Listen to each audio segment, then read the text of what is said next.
بسم الله الرحمن الرحيم. والله الشباب لعبوا وادوا اداء جميل، فريق السويح وفريق الجوابي، وبيض الله وجوههم ما قصروا. وتوقعات ان شاء الله التعادل 1-1 بين السويح وفريق الجوابي. الرحمن الرحيم. طبعا اتوقع يعني على حسب ما ارى في الشوط الاول اتوقع بفوز فريق شباب السويح واتمنى ذلك 2-0. طبعا لو سألتني عن مباراة اليوم أو الشوط الأول لمباراة فرع شباب السويح وفرع فريق الجوابي، لحد الآن في تحذر بالنسبة للفريقين. لمحات فنية قليلة، لمحات الفنية قليلة شوية، فيها تسرع نسبة لمجرى المباراة وأول مباراة يلعبها الفريق. فأعتقد أن الشوط الثاني سيكون يعني في حسابات مدربين، ونتمنى التوفيق للفريقين، وكذلك نتمنى منهم أن يمتعوا الجماهير باللمحات الفنية وأسلوب كرة القدم المتميز. نرجو إن شاء الله أن يكون الشوط الثاني في بعض اللمحات الفنية. لحد الآن ما في أي خطورة كذي محسوبة لأي فريق، كلها تحفظات داخل الملعب. يعني المباراة ضعيفة المستوى كالفني، المستوى الفني. فنتمنى إن شاء الله التوفيق ويظهروا الفريقين لجماهيرهم ولمحبينهم بالفنيات والمستوى الزين، وأتمنى إن شاء الله للجميع التوفيق بإذن الله تعالى. أولا عدسة مازن على إتاحة الفرصة لنا للتعبير عن المباراة، حيث أن المستوى من مرتفع إلى أرفع، والمباريات في تطور، والجمهور ما شاء الله عليه. ونتمنى ان شاء الله ونلاحظ ان الفريقين ما شاء الله عليهم يلعبوا مباراه جيده وحلوه وسريعه، دل على ان الدوره في تطور من احسن الى احسن. والفائز نقول له مبروك، والخسران نقول له هارد لك. توقعاتي ان شاء الله السويح يفوز باذن الله. ورحمة الله وبركاته. ثانيا نشكر عدسة مازن على مجهودها صراحة الطيب وسط زخم الجماهير هذه. إذا نتكلم عن مباراة السويح وفريق الجوابي، من البداية كان يعني من البداية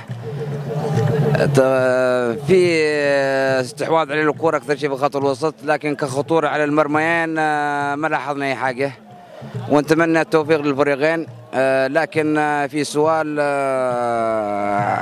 لعدسة مازن نبغى يوصل السؤال هذا للجنة المنظمة للدورة، لأن الدورة تقريبا نظامها الأولمبي إجباري، يعني يكون أساسي من مواليد 98، والدورة فيها التحامات قوية.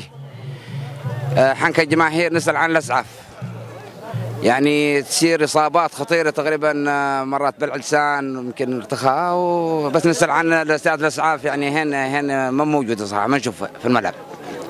وشكرا. والله توقعاتي المباراة صراحة السويح فريق منافس، توقع يمكن ان شاء الله الجوابي 1-0.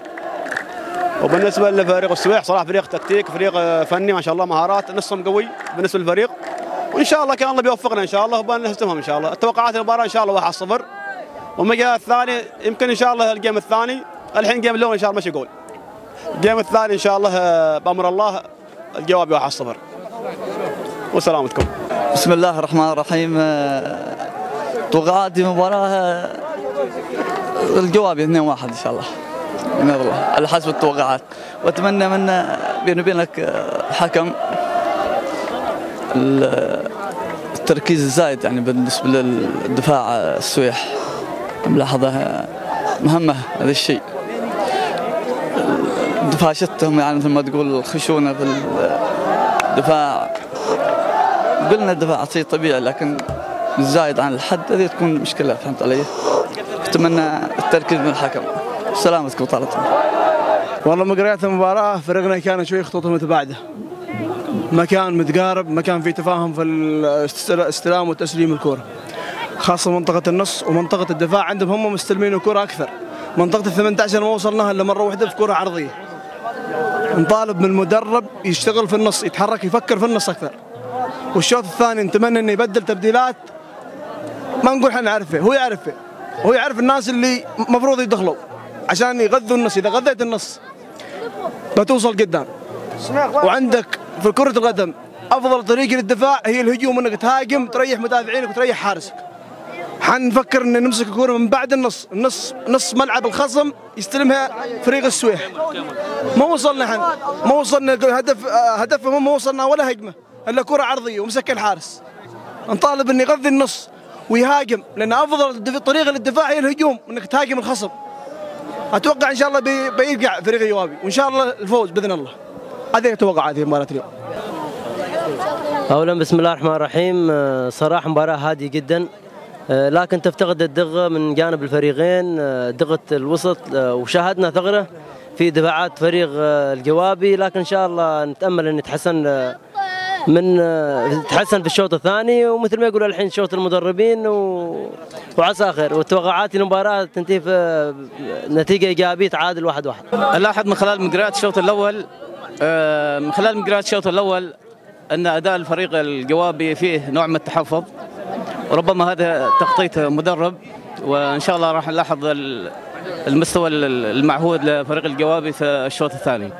اما فريق السويح فعلا لعب مباراه مفتوحه، واتمنى الفريق الجوابي الفوز ان شاء الله، وبقيه الفرق بالتوفيق ان شاء الله.